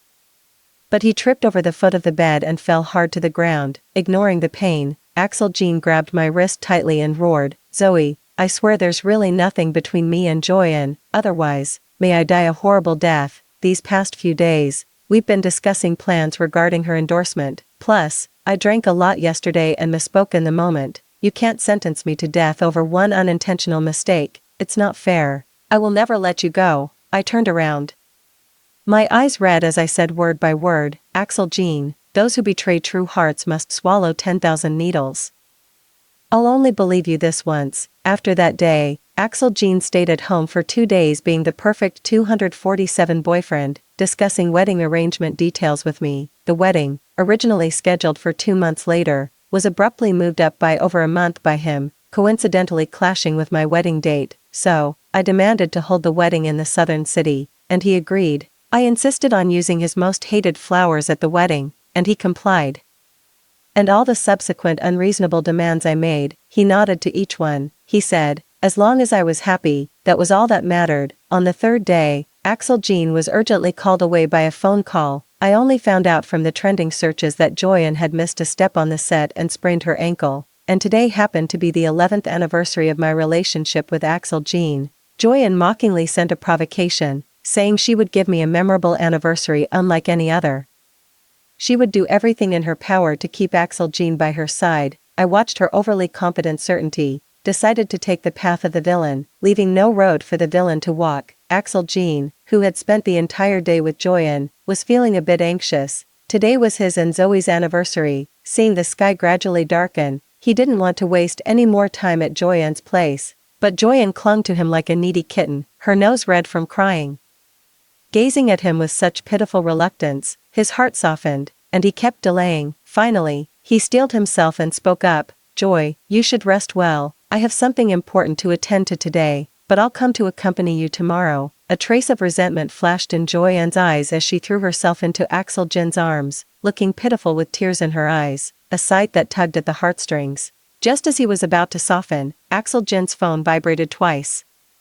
He had a feeling, it must be Zoe. He didn't stop until he opened that image and scrutinized it carefully twice, Only then did he dare confirm that the little temptress in black sexy lingerie, with lips like blazing fire, was Zoe. He slowly adjusted his breathing, his gaze falling on the words, "Master, please spoil me." Those 5 short words instantly set his blood boiling. By the time he regained his senses, he had already floored the accelerator, vaguely remembering, it seemed just moments ago.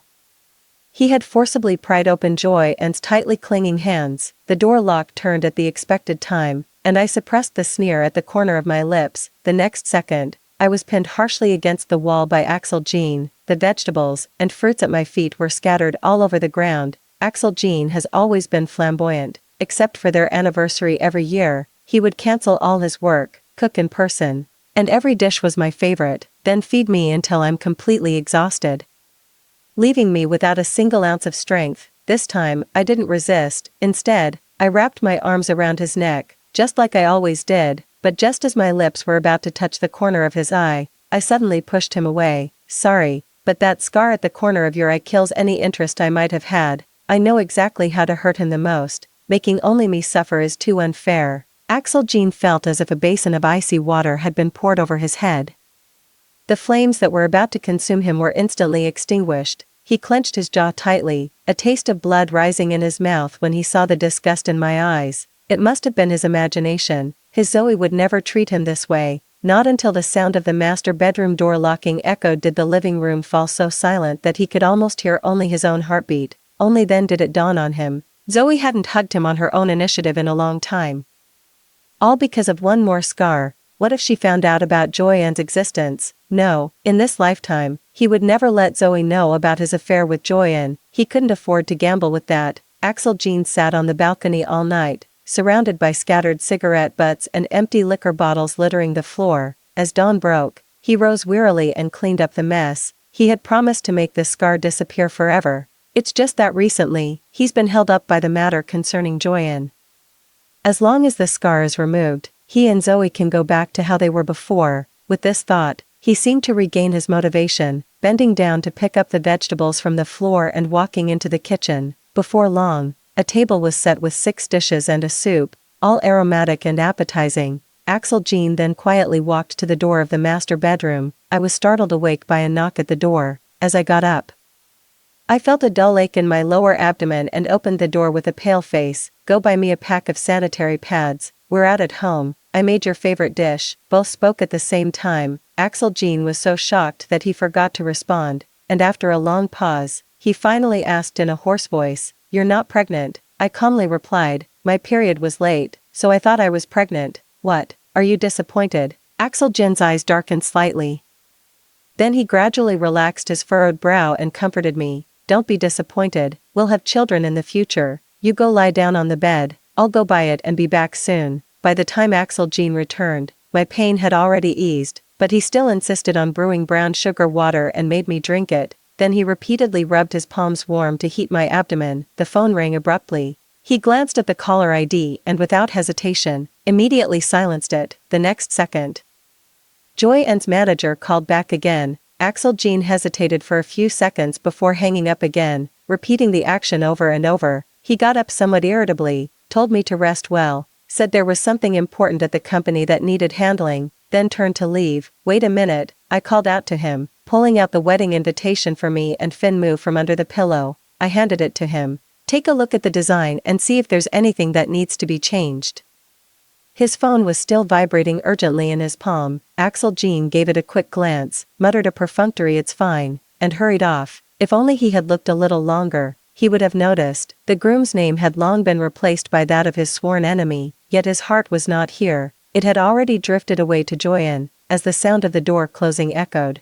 I called for housekeeping to remove every trace of me from this home, tuck that invitation back under the pillow, then, without hesitation, pick up the suitcase and leave. Before boarding the plane to South City, the scandal between Axel Jean and Joy-Ann had already caused a huge uproar. Axel Jean stormed into Joy-Ann's dinner party and beat a wealthy businessman, who was trying to take advantage of her, half to death, and he issued a stern warning: anyone who dares to target Joy-Ann in the future will face the same fate.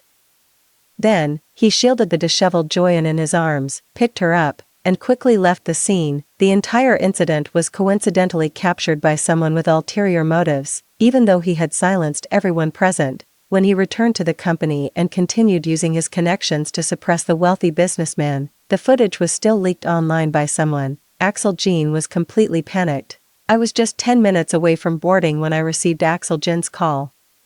He immediately started explaining, "Zoe, those paparazzi are just grasping at straws." I hung up the phone directly and then turned it off. When we arrived in the southern part of the city, I pulled out another phone from my bag. A call came in immediately. A magnetic and pleasant voice came through the receiver. "Axel Jean is frantically searching for you everywhere. I just had someone pass him a message, telling him you're currently setting up the wedding venue in South City. Your father's matter has been wrapped up. He might come looking for you soon, so you'd better be mentally prepared." I nodded in response. "Alright, let's not meet for now. I don't want to arouse Axel Jin's suspicion. I'm planning to give him a surprise. As for Gu Jingsheng, hold him off for me first. Once I've finished setting up the wedding venue, I'll have a good catch-up with him." The other party chuckled lightly, exuding a lazy nonchalance. "Zoe, after 11 years of feelings, you wouldn't even give him a decent breakup. Quite ruthless, but I like it. Don't worry, I'll handle Gu Jingsheng for you." After hanging up the phone, I looked at the scene before me. The framework had already been set up according to my instructions. Just need to arrange the details. Actually, I've already given Axel Jean a decent breakup. He just didn't see it. Axel Jean has a phone he's used for 10 years. It was our first anniversary. The first gift I gave him with money I earned from my part-time job. The SIM card inside was personally chosen by me, with the last 4 digits being 1314. He always carried it with him, reluctant to throw it away even when it was unbearably slow, even spending money every year to maintain it carefully, until the last street race, when the phone was completely destroyed. He didn't bother to recover that phone number symbolizing forever, probably afraid his little girl would get jealous, so he never saw the breakup message I sent him today. Axel Jean came after me 2 days later. It took some effort for him to completely suppress this trending topic. The cheater's uniform explanation is nothing but an excuse to cover up the real truth. I interrupted him. "Axel Jean, I don't want to hear any more of your excuses." After saying that, I ignored him and continued to focus on arranging the tasks at hand. Now, all that's left is to plant the large empty spaces on both sides of the red carpet with the bellflowers that Axel Jean hates the most, and it's basically done. Finmu truly lives up to being Axel Jin's arch-nemesis. What Axel Jean despises is precisely what he loves. Faced with my indifference, Axel Jean grew somewhat irritated. He blocked my path, his tone laced with anger. "Zoe, the fact that you're still meticulously arranging the wedding venue shows you're not planning to let go of this relationship easily. Joy has no one to rely on. If I don't protect her from behind, she'll be devoured by that corrupting environment without a trace left. Can you bear to leave a young girl like her all alone?" I slammed the iron shovel in my hand hard onto his foot, causing him to immediately grimace in pain. "Of course I can bear it. Did I force her to become a celebrity? Everyone knows it's a big dive at. She was just a penniless, powerless, and backgroundless orphan girl who insisted on jumping into it. If she has that kind of courage, it means she has the ability to protect herself." I paused for a moment, looking into his eyes with a meaningful retort. "Isn't that right?" Axel Jean irritably rubbed his temples. "Zoe, I'm the CEO of the Jean Corporation. What if, during future social engagements, I end up talking a few more words with some woman? Are you going to be unreasonable like this too? I don't always have the patience to coax you like this." I scoffed. "Axel Jean, I've never forced anything when it comes to feelings. It's you who refuses to let go. I am officially notifying you now that we're over. Take care, and I won't see you out." Axel Jean left in a huff, feeling as if a stone was lodged in his heart, overwhelmed by an indescribable frustration. He thought about the phone call he had just received. Joy N's endorsement proposal had been completely rejected. Without his knowledge, the company had gained an additional shareholder. Zoe actually went behind his back and secretly sold the shares he had gifted her. How could she be so willful to this extent? He didn't return home. Instead, he was directly called by Jingnan to a private room for drinks. It wasn't until he was nearly drunk that Jingnan patted him on the shoulder, offering some advice with a tone of frustration at his lack of self-improvement. "I think you've spoiled Zoe. Someone with your wealth and status always has a few admirers around. As long as things don't get too ugly, most wives would turn a blind eye. She can throw tantrums and threaten to break up with you, yet still personally handle every detail of the wedding arrangements. It's obvious she's got you wrapped around her finger." She's 26 now, not some fresh-faced girl who's easily impressed. If she leaves you, she won't find anyone better. You should let her sweat a little, make her panic for a change. Axel Jean slowly turned the thought over in his mind, evaluating the relationship for the first time with a businessman's eye. Jing Nan's words weren't without reason. 11 years of feelings, coupled with the status of Mrs. Jean, aren't something one can simply walk away from. Perhaps he had been too indulgent with Zoe. He took out his phone and sent Zoe a message.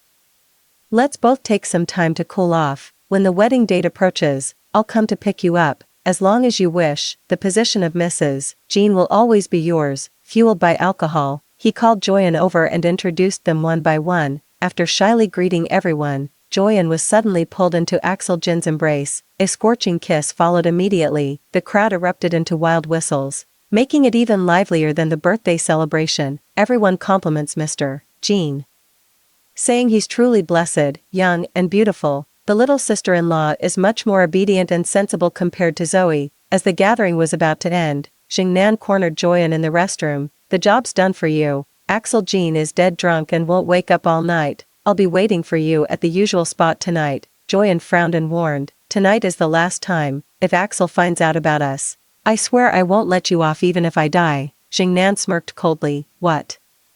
Trying to burn the bridge after crossing the river?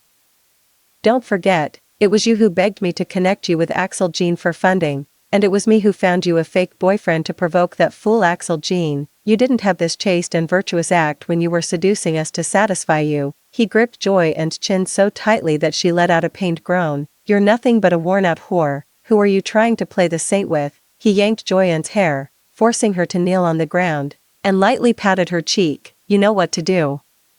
Otherwise, I'll let Axel Jean know what kind of person you really are. When Axel Jean sobered up from his hangover, Joyan's eyes were already swollen from crying. She spoke with a thick, nasal voice, full of grievance. You and Sister Zoe are getting married in a week, right? And also, you gave the endorsement deal you promised me to someone else. Brother Axel, are you tired of me? Looking at the continuous stream of congratulatory messages vibrating on his phone, Axel Jean finally realized. He had previously told Joyan his phone password and allowed her to check it freely. Looking at her swollen, red eyes and her abandoned appearance made his heart ache slightly. Compared to Zoe, Joyan seemed to love him more than he had imagined. Heartbroken, he pulled her into his arms and coaxed her gently. I bought you a villa at Golden Moon Bay. I've also transferred an apartment to your name overseas. If you'd like, I can accompany you for a few days abroad to enjoy ourselves.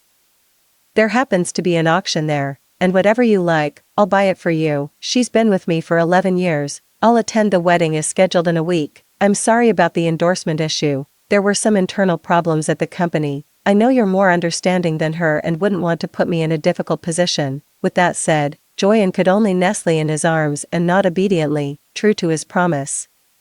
Axel Jean turned off his phone and spent 3 carefree days with Joyan, even splurging millions to acquire rare collectibles for her during that time. This time, he made no attempt to conceal anything, deliberately broadcasting their every move back to the country, even making it into trending news. However, he protected Joyan very well. Those photos only showed angles like being carried sideways into the apartment or a tilted head for a kiss. He needed Zoe to know that she wasn't his only option, and right now, he was her best choice. The Mediterranean PR manager, desperately trying to suppress the trending topic, has been eating and sleeping at the office for 3 full days, yet it seems someone is pulling strings behind the scenes. As the hype keeps growing higher and higher, even various doubts and speculations have emerged. More frantic than him is Axel Jin's personal assistant. He looked at the wedding invitation in his hand and wanted to bang his head against the wall in frustration. On the day Axel Jin was preparing to return home after being unreachable for 4 days, the call finally went through. Assistant Lin's voice was frantic with urgency. Mr. Jean, your girlfriend is getting married, and you're not the groom. Axel Jean on the other end of the line frowned and scolded. Lin weigh on. It's not April Fool's Day. I advise you not to joke about something like this. Assistant Lin stomped her foot in frustration. It's true. Miss Gu has made it official. The groom is your arch nemesis, Fin Mu. They got their marriage certificate 2 days ago, right after the rumors about you and Joy and Abroad surfaced. The wedding is tomorrow morning. If you don't believe me, check Miss Gu's social media post yourself. Before Assistant Lin could say anything more, The call was abruptly ended. Axel Jin's fingers trembled as he swiped. But he couldn't find the chat app no matter how hard he tried. Joyan beside him whispered an explanation. I accidentally deleted your WeChat that day. All Axel Jin could think about now was, see for yourself in Miss Goo's moments if you don't believe me. He quickly opened the app store, yet the download speed seemed to crawl at a snail's pace. The moment he finally logged in successfully, the notification sounds exploded in his phone. Until he saw with his own eyes that glaring marriage certificate in Zoe's social media post. She, dressed in a white shirt, smiled at the corners of her lips and leaned close to Fin Mu. The caption reads, "To grow old with you in this lifetime." He frantically dialed Zoe's number, but no one answered. A sharp pain shot through his chest, so intense that he clutched his chest and bent over. Joyan exclaimed in shock as she rushed forward to support him, only to be violently pushed away by Axel Jin. In his fury, he smashed everything within reach to pieces. The thought of Joyan pestering him to turn off his phone sent his suppressed rage boiling over. He slapped Joyan hard across the face. "Joyan, you damn bitch." Joyan grabbed his sleeve and sobbed, explaining, "Brother Axel, I really didn't mean to. I'm just pregnant and wanted you to spend some quality time with me and the baby before we get married. It's all my fault. Please don't be mad at me, okay?" With that, she fell to her knees, crying until she lost her voice. A flicker of regret passed through Axel Jin's heart as he struggled to suppress the violent urge to tear her apart. Instead, he gently carried Joyan to the bed and softly comforted her. "I'm sorry, I shouldn't have taken my anger out on you. Take good care of yourself during the pregnancy, and I'll make it up to you and the child in the future. I must return to the country immediately. Zoe's marriage certificate is definitely fake. She must have done it to spite me."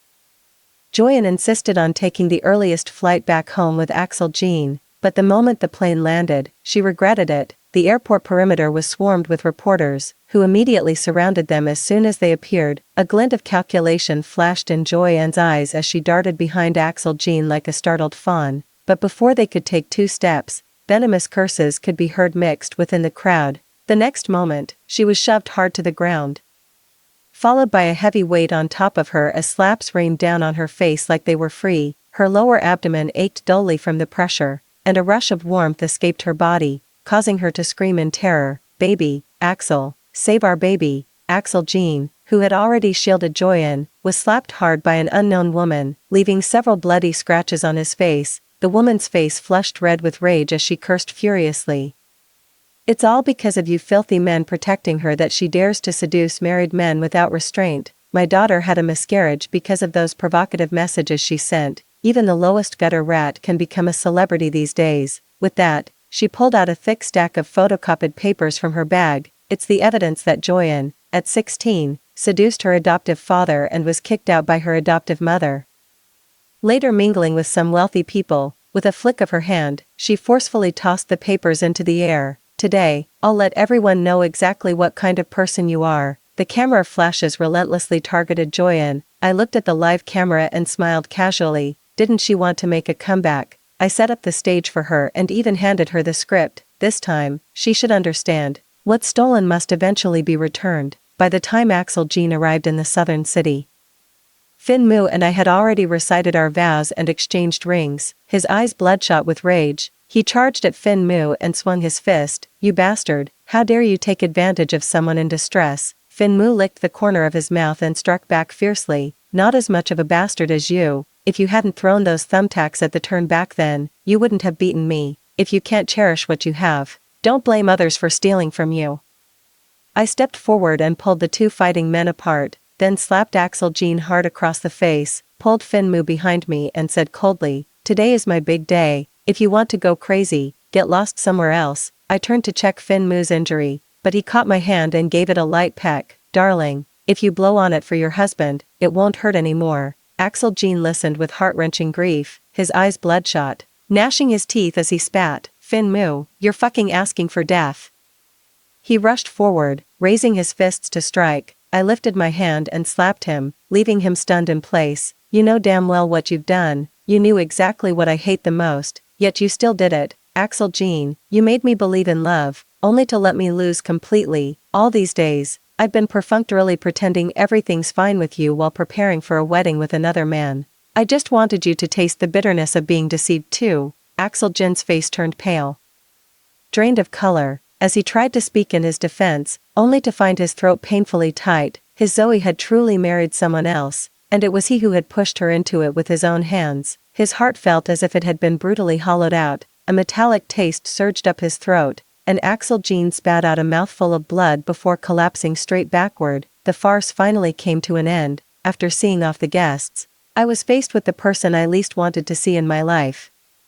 That man, the one who shamelessly lived off others while cheating with his secretary, who repeatedly lied to my mother, secretly switched her medication, and was ultimately responsible for her death. He knelt before me, weeping and begging for forgiveness. Before, when he was about to send me to the old pervert's bed, he was so arrogant, he slapped himself hard, cursing the secretary who had cuckolded him. Not only did she secretly give him a sterilizing drug, but she also made him raise another man's son for over a decade. Now, he sincerely admits his mistakes and wants to reclaim me as his only bloodline. He said he's getting old and hopes I can return to inherit his company, but his wishful thinking is about to be dashed. He's destined to have no descendants in this lifetime, because I have a terminal illness and will soon die. I looked at the man before me, his hair now streaked with white, bitterly repenting, and slowly nodded as I took over everything in the company. Then, before he could divorce his secretary, I set a trap, forcing him and that woman to bear the burden of massive loan shark debts, fleeing and hiding, living a life of constant displacement. Years ago, the evidence of their conspiracy to commit intentional murder was also submitted to the court. I stood before my mother's gravestone, gently caressing the face etched with longing on its surface. Daughter has avenged you. I'll come to join you in a few days. A weight settled on my shoulders as Finmu draped a coat over me. Let's go back. The mountain wind is strong. You need to take care of your health. It'd be best if you could act alongside me for many more years. I've scheduled an appointment with a foreign expert to discuss conservative treatment options. I'm leaving tomorrow. Axel Jean wasn't wrong. The wedding photo was photoshopped by Finmu, who paid someone to do it.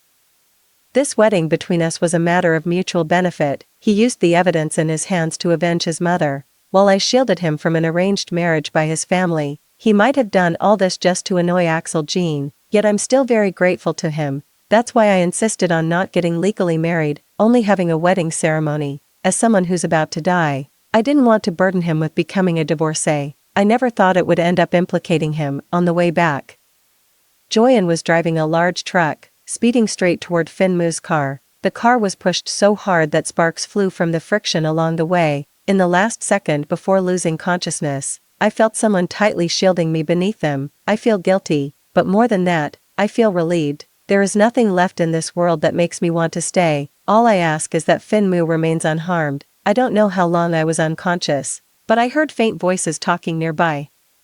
She could have lived for 4 to 5 years. Unfortunately, she recently had a miscarriage due to stimulation, and now this car accident. It's already a miracle she survived. If she wakes up, every day she lives might be her last. The hands holding mine tightened slightly as these words were spoken. That was the first time I heard such a cry, so heart-wrenching, so helpless and desperate. Turns out, those who betray true hearts really do swallow 10,000 needles. I felt my eyelids grow heavy, my body exhausted, and gradually drifted into unconsciousness. Every day after that, I occasionally regained some consciousness, until one day, that lazy voice sounded again. Zoe Goo, it's been a month already. Even I, your savior, have almost fully recovered. If you don't wake up soon, I'll be forced by my adoptive parents to divorce and marry that big-headed, wealthy woman with peculiar tastes.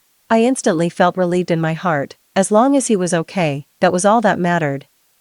I struggled to open my eyes, and the moment my vision cleared, the sunlight refracted through the window made tears stream down my face. A figure blocked the sunlight, and a soft tissue pressed against my cheek, gently wiping away my fallen tears. Gradually, doctors and nurses began pouring in continuously, with sunken cheeks and bloodshot eyes. Axel Jean was stopped outside the door by bodyguards. He called my name with intense emotion. Zoe, I just found out Grandpa passed away.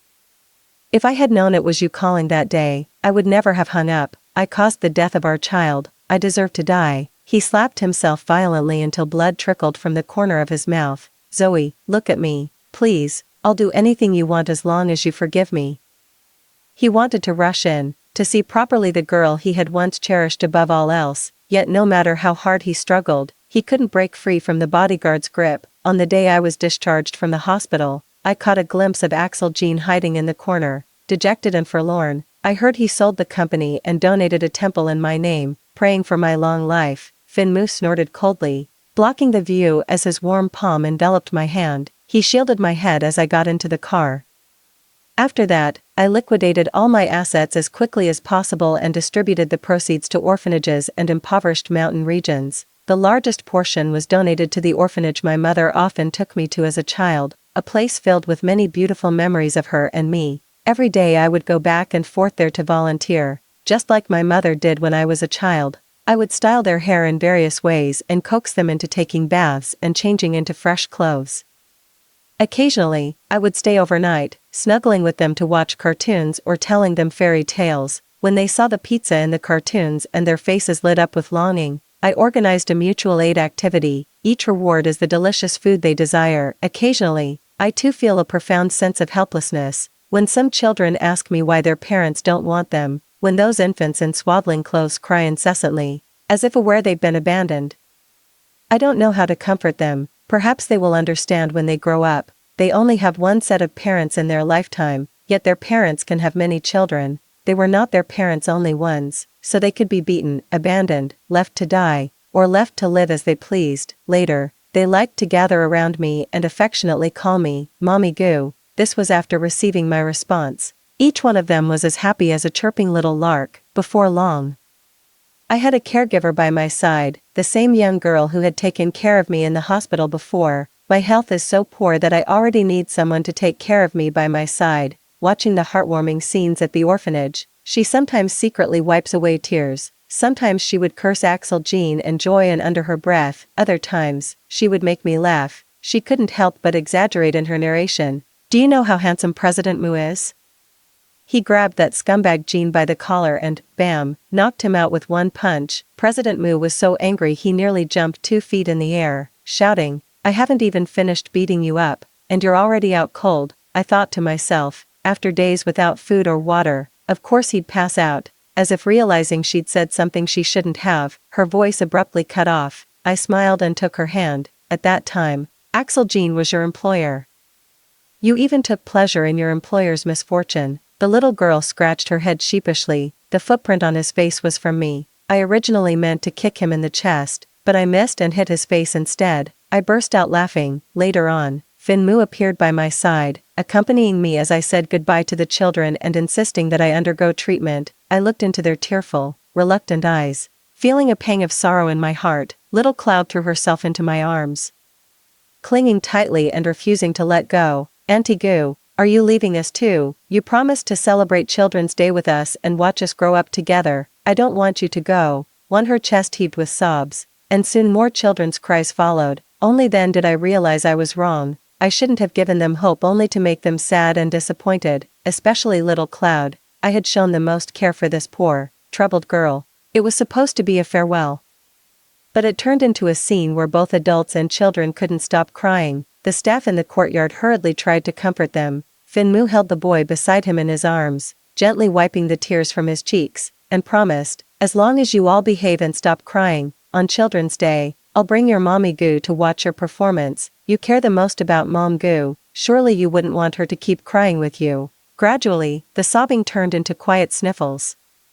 Those sorrowful eyes once again filled with hope. I looked gratefully at Finmu. The days that followed showed very poor results from the treatment. On Children's Day, I insisted on receiving 2 extra tubes of nutrient injections. Finmu pushed me in the wheelchair. Fearing the children might cry again, I had instructed the director in advance to tell them I had sprained my foot. At the end of life, I saw the most beautiful flowers in the world. They were abandoned in a corner, yet bloomed in my eyes weakly and slowly closed. I seemed to see my mother before her passing. The guilt in her eyes was as thick as morning mist that wouldn't disperse. She said, Sweetheart, don't cry. Promise Mommy you'll live well. Mommy wants you to grow up happy and joyful. At this moment, these words I also dedicate to those children bound by fate. I sincerely hope that they may grow up safely, happy and joyful. Alas, I can no longer see them, like larks, fluttering towards me.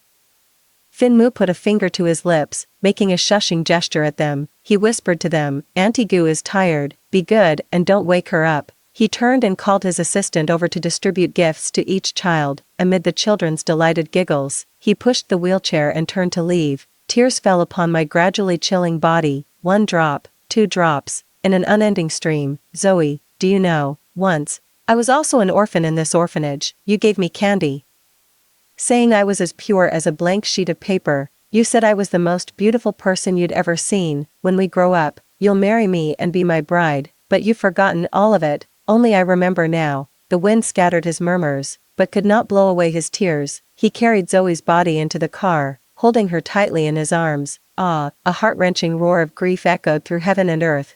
It drowned out the small figure chasing desperately behind the car. The tiny figure ran while crying, Auntie Goo, please don't abandon me. I'll be good and listen to you. I'll be your most beloved little cloud. Mom, look at me. I'm your little cloud. She ran with all her might, certain that her beloved Mama Goo would see her. At the very moment the car turned and disappeared from sight, she fell hard to the ground. Her lips were scraped and bleeding, yet she still stretched out her little hand forward, until everything around her returned to silence. Only the disconnected teardrops of little Cloud fell to the ground, drip, drip, stirring up dust. Mom, you don't want little Cloud either, do you? Axel Jean sped the car to its limit. After seeing the cold, lifeless me, he swallowed hard, forcing back the hot surge rising in his throat. Finn Moo's fist, fueled by rage, struck Axel Jean with brutal force. Axel Jean seemed as if his soul had been drained, his crimson eyes shedding large, rolling tears, even with his eyes swollen from the beating, blood spilling from his mouth, and fingernails torn off. None of it compared to the agony in his heart from losing Zoe. He knelt before the coffin, struggling to keep one eye open, and repeatedly banged his head heavily against the ground. He kept banging his forehead until it was a bloody mess, continuing until he lost consciousness. 3 days later, a coffin appeared beside Zoe Goo. Finn Moo passed away peacefully, a faint smile on his lips. He never told Zoe that the marriage certificate was real. She had promised to be his wife. How could he ever let her go so easily? Before his death, he entrusted the children from the orphanage to Axel Jean. Tell him, this is Zoe's final wish. Axel Jean, who intended to let Joyan bleed to death before ending his own life. Through the despised Joyan onto the smuggling ship in disgust, he is destined to live a life of guilt. Joyan, like a broken bellows, made hoarse, broken sounds with his severed tongue. Her originally fair and smooth fingers were now bent at an eerie angle. With terror in her eyes, she looked at the disheveled men closing in on her with lecherous grins, tears falling in despair. The end. Axel Jean's side story.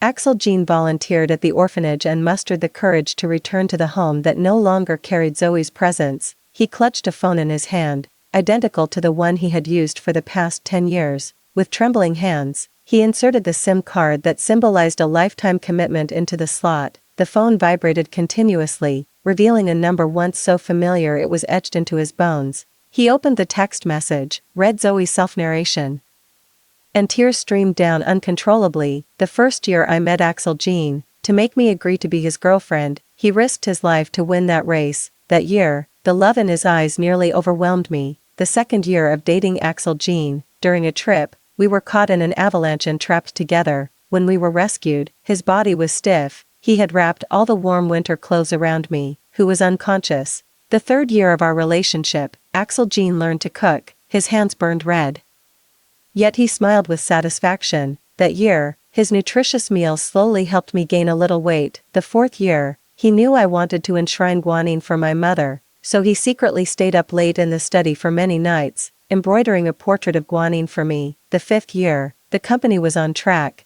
and he declined all sorts of unnecessary social engagements, never giving me any cause for concern. That year, he gave me countless gifts. The sixth year, the company faced a crisis, and I helped him through it. He transferred half of the shares to my name, saying he had also saved a generous dowry for me and would give me everything I desired. The seventh year, a sudden car accident occurred, and he shielded me with his body. When the ambulance arrived, he pleaded in a daze, "Save her first. Without her, I won't live either." The eighth year, he proposed to me, and I turned him down. I told him that if he could love me as devotedly for 10 years as he did at the beginning, I would nod in agreement. He wasn't angry. Instead, he became even more doting on me. The ninth year, Axel Jean fell into a trap at the banquet. He fiercely pushed away the seductive beauty clinging to him, cut his palm so deeply the bone was visible. and stubbornly held on until the moment he saw me. The 10th year, on our 10th anniversary of love, he got drunk, his heart and eyes filled with nothing but me. He said, "Zoe, I'll never let you lose in this lifetime. I've made a will. If I die, all my assets will go to you, ensuring you a worry-free life." In the 11th year, he fell in love with a young and delicate girl, just as he had loved me back then, giving her everything she desired, even willing to risk his life for her. "So, I've decided to marry someone else. Let's part on good terms and never meet again." A decade of devotion ends. Axel Jean curled up on the floor, his heart aching so badly he could barely breathe. He had lost the girl he loved most. The kind of loss that could never be undone. Finn Moo's side story. I was supposed to die when I was 9 years old. It was that meddlesome little girl, clinging tightly to my arm, crying and pleading with me, her face streaked with tears and snot. "It hurts, big brother. Don't cut it. It hurts." Furious, I roared at her, shouting for her to get away. She cried even harder, but refused to let go. From that day on, I had a clingy little shadow by my side. She always managed to find me hiding in the corners, stuffing a handful of chocolate candies into my hand, and she'd always add with a compliment, "Brother, you're so pretty." Every time, I would throw those chocolate candies into the trash with disgust. She thought everyone, like her, enjoyed being praised for their beauty. She was a princess who grew up being pampered, with parents who adored her. How could she possibly understand the suffering endured by us, the rats in the gutter? In her eyes, I was nothing more than a pitiful creature she occasionally took pity on. When the director reached out his sinister hand towards me again, I struggled desperately to break free and escape, accidentally bumping into her as she was searching everywhere for me. Without a second thought, I grabbed her hand and ran as fast as I could, desperate to escape that prison. It was the first time I confided in someone, even though she didn't fully understand. Yet she still stretched out her little hand to wipe the tears from my face, comforting me. "Brother isn't dirty. Brother is as clean as white paper. Nanan's dress got dirty, but mommy said it'll be clean after washing. I love brother the most. Brother is so beautiful. When I grow up, I want to marry brother and be his bride." When her beautiful and gentle mother found us, little Zoe was still tearfully comforting me. "Brother isn't dirty. Brother isn't dirty." When I looked at the director with eyes full of hatred, that gentle aunt took our hands, her voice soft and soothing. "Come on, I made hot dogs for you. If you run too slow, you won't get any." 2 days later, the director was taken away in a police car, and a kind, amiable aunt became the new director. Zoe and Mom Moo became the light that cleansed my soul. I began to top the class time and again, just to see Mom Moo smile. And little Zoe's adoring words, "Brother is amazing." I no longer threw away the chocolate beans, but instead split them in half to share with the giggling Zoe until they were all gone. Those happy times lasted until I was 11 years old. After that, Mother Moo and Zoe never came again. They abandoned me. The eager anticipation that filled my heart and eyes turned into hatred with each passing day of waiting. I threw Mom Moo's reward and everything Zoe gave me into the trash.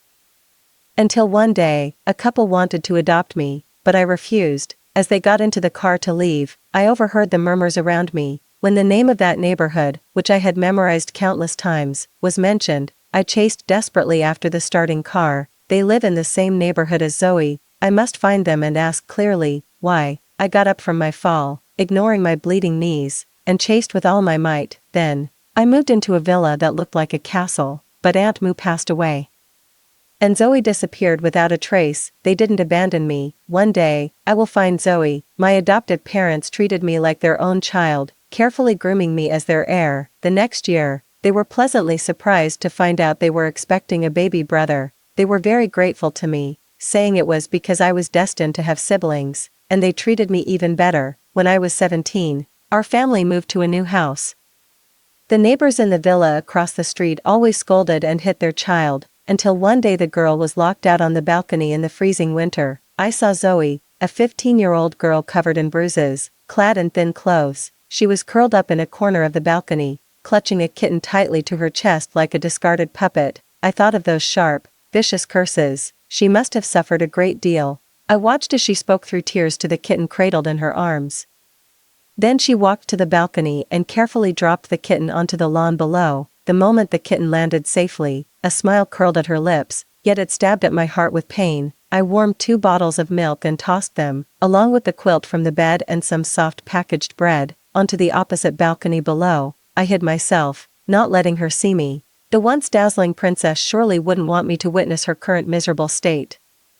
I quietly went downstairs and sneaked the kitten Zoe had released into my home. I gave up the opportunity to study abroad and fed Zoe for less than 2 years. When that bastard half-brother bullied her, I used a slingshot to pelt him until he howled in pain. I hid in the underground garage and scared her wicked stepmother with a toy snake, causing her to break her leg. I also punctured her father's car tires several times. When Zoe was 16, I found out her beastly father was going to sell her to some old pervert. I begged my foster father to intervene, but unexpectedly, Axel Jean ended up interfering by chance. Axel Jean began to pursue Zoe obsessively. I had to step in and cause trouble, but Zoe didn't recognize me. Axel Jean got annoyed by the disturbance, proposed a race to decide the winner, with the loser stepping aside. I lost that race. Then I watched helplessly as they were happy together for 10 years. For 10 years.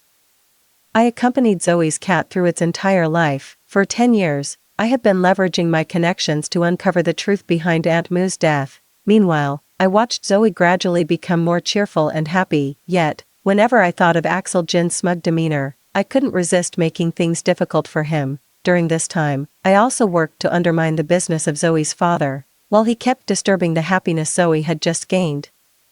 I went to his hometown and told the truth to his upright, revolutionary grandfather. When he tried to embezzle the trust fund Aunt Moo left for Zoe, I used some means to deliver it into Zoe's hands. After Zoe chose to withdraw the fund to help Axel Jin's company through the crisis, I secretly gave Axel Jean a helping hand behind the scenes. In the 7th year with Axel Jean, she became pregnant but quietly lost the baby. I watched as she hid under the hospital blanket, silently crying. My heart aches. And I really want to hug her. Later, she accepted Axel Jin's marriage proposal. I sincerely wish that in this lifetime, it's enough for me to see her happy forever. I kept a close eye on Axel Jean until I realized he had lost his mind. After discovering that Zoe knew the truth, I edited the conditions and sent her a marriage proposal. She agreed. That night, it seemed as if the entire sky was lit up with stars. The next day, I held her blood-soaked body in my arms and prayed to the heavens.